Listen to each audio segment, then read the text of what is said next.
Good morning, traders. Today is the 31st of December. Happy New Year.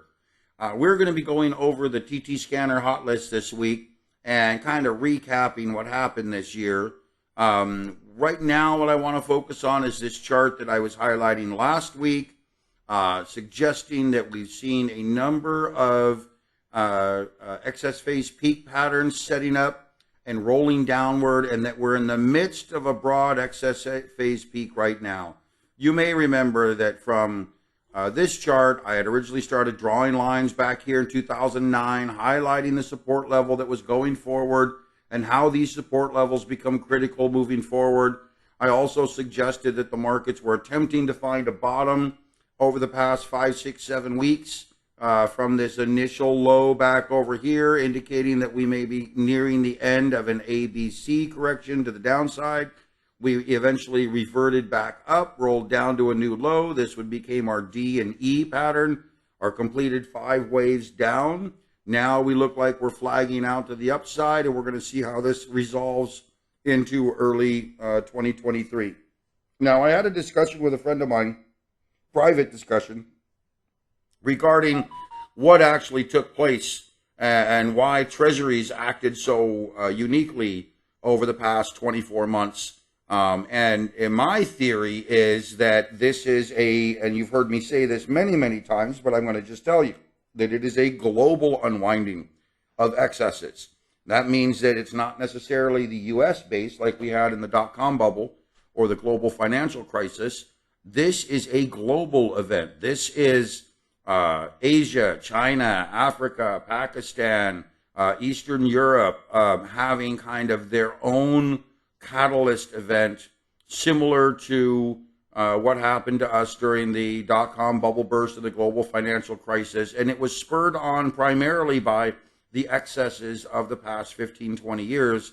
The European Union coalesced into a strong economic base, ran through a period of growth, and then this real spike in inflation, spike in commodities, and of course the restructuring, or I'm calling the revaluing of assets, is what's really driving a lot of this, which is why U.S. Treasuries have not acted like they normally would during a downturn in the market, which is why gold and silver have not acted like they would normally during a crisis phase or a downturn in the market, and which is why I believe we can expect something different in 2023.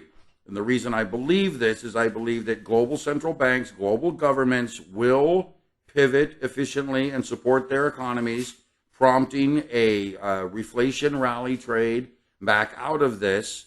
And I believe this is that we are really mirroring the post-dot-com bubble base bottom. And if you take a look at it, from roughly 2003, in fact, we can right now come back over here,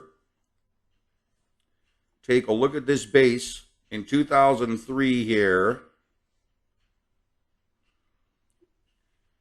And when we get into this 2003 base level here, what we're really looking at here, this was the dot-com bubble burst and the 9/11 attacks. What we're looking at is a reflation rally that took place right over here. And this is the SPX. The reflation rally here, when you realize this was a move from here down to here, minus, let me figure it out here, percentage bar, and then we'll draw another one here from roughly here to here, from roughly here up to here, and we will get a percent. So we had a 50% decline and 100% rally back out of that 2003 bottom before we briefly touched a little bit higher right over here and then rolled back over into the 2008-2009 global financial crisis, which was the event of over leverage in the U.S. Now, we have laws and things in place where this should not happen in the future. Of course, we all know that excessive leverage, excessive derivatives could put us into a unique scenario. But my opinion is we're kind of in this basing bottoming phase. We may roll just like we saw back over here into early January with a little bit of weakness, maybe back down, and let me come over here and show you, maybe back down into some lower price levels into early January before we rally back out of it and possibly see a 2 or 3 year advance up to all-time highs again, which would be, in my opinion, appropriate given the fact that I believe that capital, while the global markets are still struggling and unwinding, continue to try to move in. Global capital will continue to try to relocate to the safest, strongest economy on the planet, the safest, strongest asset or currency base on the planet, and I believe that's going to be the U.S. market and the U.S. dollar. And I believe that's going to continue to see a move to the upside. So if we come back over here to our current event, been fairly short-lived compared to some of those others.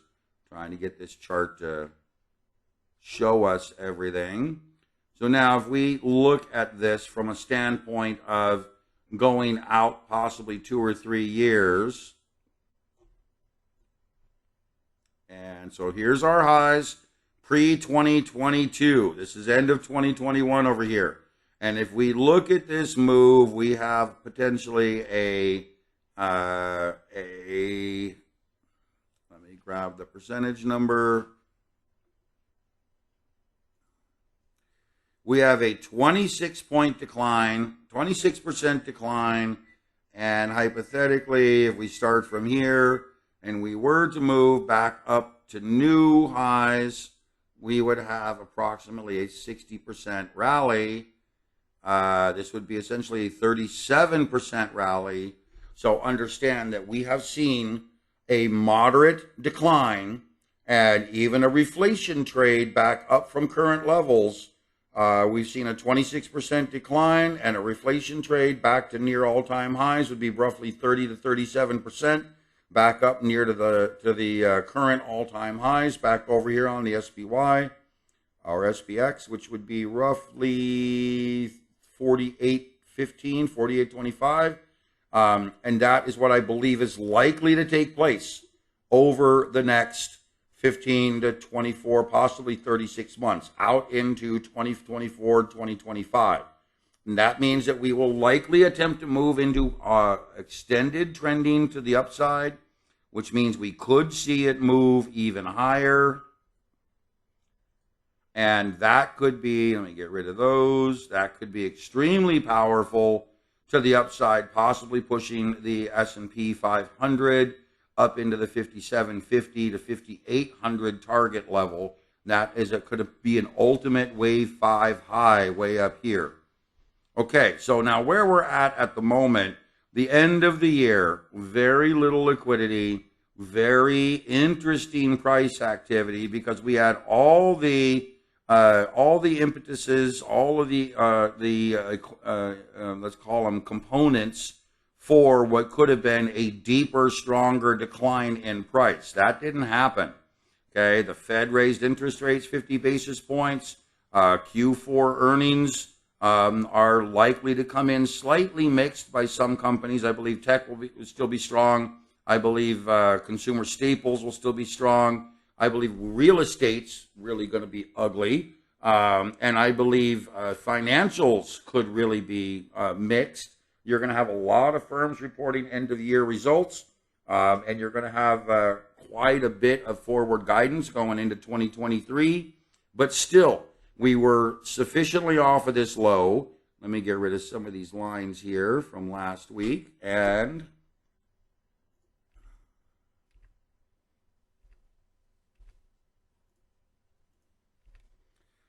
draw this, because this is really where we are looking right now. This left shoulder, head, and right shoulder playing out as an inverse head and shoulders off of this very key support level, this green line right down here.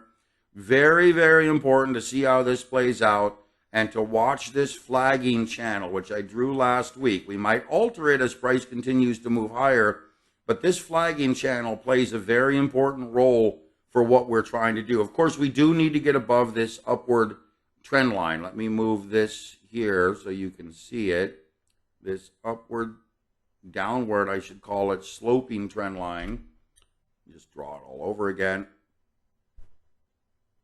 From here all the way across these levels is very, very important. Once we get above this level, we have a real chance at some good upward trending, but understand that we are not there yet. We have not seen the base. We've seen the base and bottom. We've seen the inverted head and shoulders.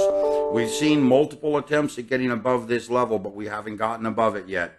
Beginning of 2023 may be powerful, or it may be 3, 4, 5 weeks of more moderate weakness as we get through earnings and really start to see what happens. But my gut tells me, and my instinct related to the markets tells me that this is a foreign market crisis, unleveraging from cheap US dollar debt, and we are likely to see some sort of a extended move up into reflation trending, back up to recent highs into 2023 and 24. That's what I believe is the highest likelihood.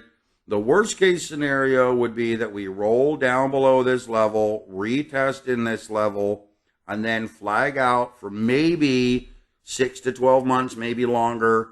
And this is where we could attempt to rally back up or potentially break downward, which would be a big correction, potentially a big downside correction in the market, things moving faster, unwinding faster than I expect.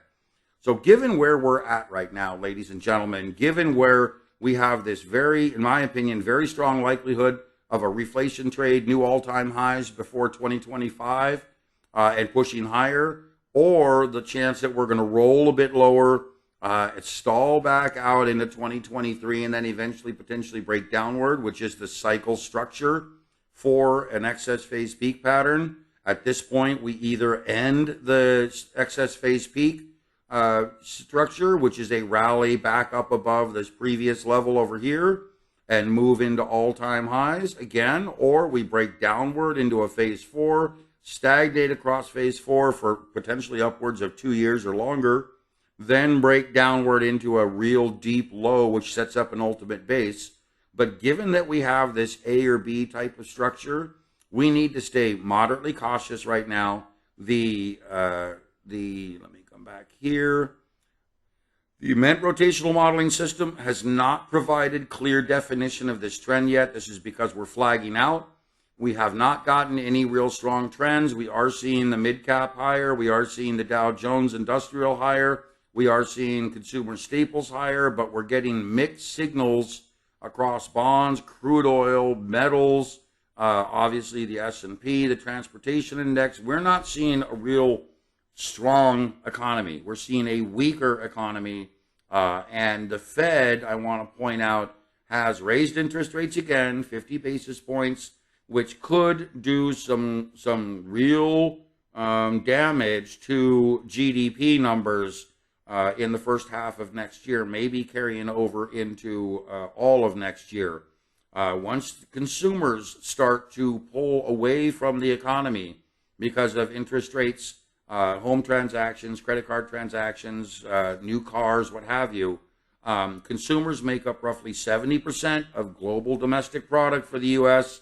So if we start seeing consumers pull away, which we are right now, you could see weaker GDP numbers, leading many to believe that we've moved into a recession, effective recession, and we could actually slide into a bit of a recession, but it may be a different type of recession. It may be more like a 1984, 85, 86 type of recession, where consumers are just, weaker consumers are priced out of the market simply because of interest rates, but the markets continue to do what they do, meaning that they will continue to restructure, lay off, reallocate capital in an attempt to generate profits, and eventually things will settle 3, 4, 5 years from now into some sort of a stronger market trend.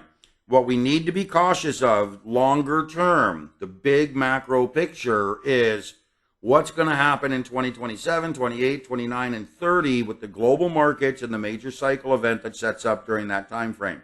So we need to navigate what the markets throw at us over the next 3, 4, 5 years and then prepare for that 2027, 28, 29 major cycle event. Given that the MENT rotational modeling system is very protected, only 20% into stocks, 80% into cash, that means that we are very well protected. You can still trade with the 20%, but you should be roughly 80% cash if you do not have a metals position. If you do have a metals position, you should be 20% stocks, 55% cash, and 25% metals. Metals are starting to really accumulate to the upside. I expect gold above 2250, 2300 by the end of next year, maybe a bit higher, and that would put silver back up in the $32 to $35 an ounce range. It's going to continue to accumulate, folks, and that would mean about a 30% increase, 35% increase for silver, maybe a bit more. And from where gold is right now, about 1800 up to about 2300, that would be another 400 or 500. So that's about a 22, if my math is right, percent increase. Okay, let's go on to the TT scanner. TT scanner core. We have a couple of new triggers from last week. They've done fairly well. They are short triggers. Remember, I mentioned to you how this was turning more bearish in some cases, but we were getting some bullish triggers coming up. We got a number of shorts last week with ARKQ, Hale. It was all in innovation and mobility, and it was very interesting. So we have ARKK, Innovation Fund, Clean Energy, Mobility, and Robotics and Technologies. ARKQ, Hale, and the last one here is PBW. These are 1 week and 2 weeks old. This has already got 11% profit in the trade. This is PBW. Has not hit targets. ARKK has already got 5.65% profit in the trade, has not hit targets. ARKQ has already got 2.40% profit, has not hit targets yet. And lastly, Hale has got 5.24% profit and has not hit targets. I want you to be aware that early into 2023, we might see these move lower. So by next week, we might see 8, 10, 12% profit in these, maybe hit target one. But be very, very cautious. Innovation looks like it could be setting up a bottom. I'm going to try to show you that here in a bit in the next video, not only the custom index video, but the general market video. So be aware that these innovation sectors might really be bottoming. Next, we have the core inverse list. The inverse list has gone from bullish, bullish, bullish, bullish, all the way into bear here. We have one trigger left, EUM, which it looks like emerging markets. We have a long trigger, 36 weeks old, 10.98% profit. Stop is at 1437, currently trading at 1528. All of these triggers that we had from many months ago have now gone completely flat. So the inverse list has moved into more of a flat trigger. That's telling us that the US, the primary core list, is starting to become more active. That's this primary core list. We're likely going to start getting a bunch of triggers here in 2023, which is great, because if the rotational modeling system confirms an upward trend, we'll be able to allocate more capital into these trades, these weekly swing trades from TT Scanner. Next, we have the primary TT Scanner list. You can see all the symbols over here. We had one new trigger, which was the consumer discretionary trigger, XLY, which is a short trigger. It's off by 0.26%, which is really no big deal. It's 1/4%. And then we have these longer term triggers taking place. We are seeing some accumulation, bullish, accumulation, bullish. It's starting to change a trend here. But we have literally no new triggers. That means the markets are flagging out, really not much for us to do except for us to sit and wait and look for the next opportunities that set up. So we're going to be sitting and waiting primarily in cash, running a very safe, easy mode into early 2023. Now, next we have the value list. Now, the value list has had a number of new triggers, and I'm going to move this up a little bit, drag this over so we can see it. And let's take a look here at these new triggers from last week. We had Disney and a new short We have a 0.62% profit, has not hit any targets yet.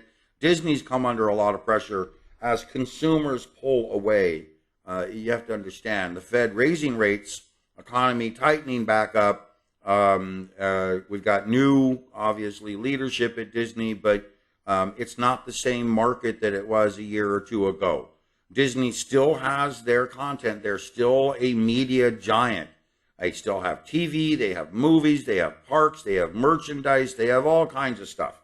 Okay, but the core element of what Disney really does is deliver an experience to members and to participants that show up at the park.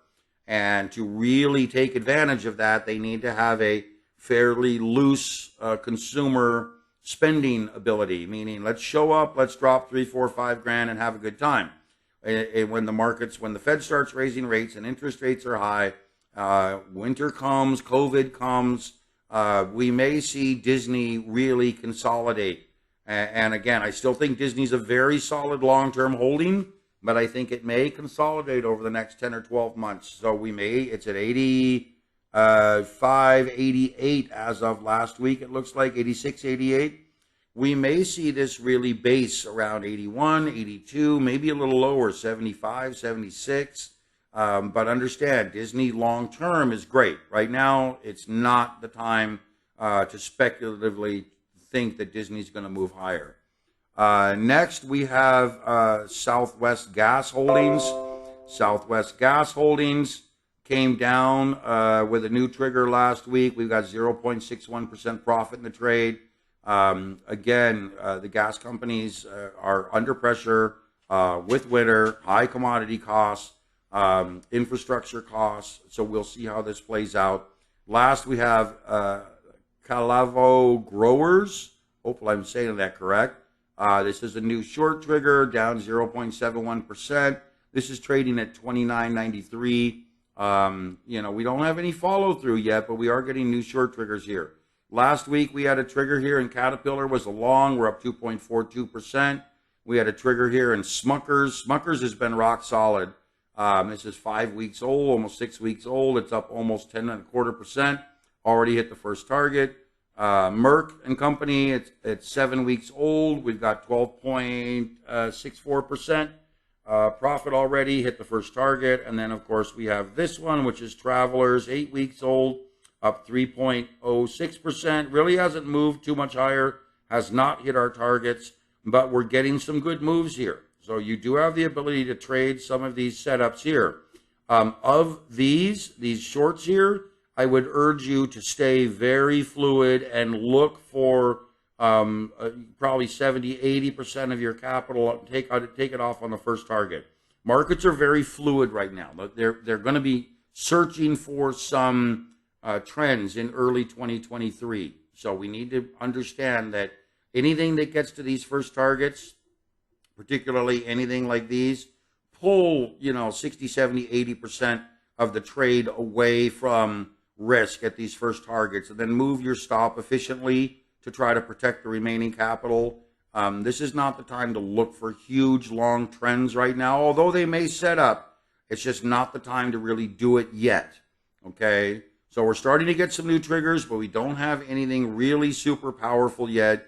These are starting to move back into bullish and accumulation again, which is great. Okay, so again, I'll come back to this chart and just try to highlight that the reality, drawing again. The reality of the markets here is that we are playing this fade trade out. And if my assumption is correct, we are going to see some basing and then a rally up above this previous high, which is right here, going straight across here. Then we are going to flag out a little bit, move a little sideways, and eventually towards the third and fourth quarter of 2023, potentially move into new all-time highs. At that point, we'll run into some resistance, but that's going to set us up for the move into 2024 and 25 and 26, which may put the S&P up above 5,700, 5,800, which again is a 2,000 point rally from where we had been basing and bottoming back over here And then that's where we need to start really being prepared for the next big move, next big catalyst event. I'm going to call it a major crisis catalyst event, and that's likely going to originate from outside of the U.S. and drag the U.S. into it. Okay, so that's the TTScanner Hotlist video today. I'm trying to change things up. I'm making changes for 2023. It's going to be a new website, new features, new solutions for traders.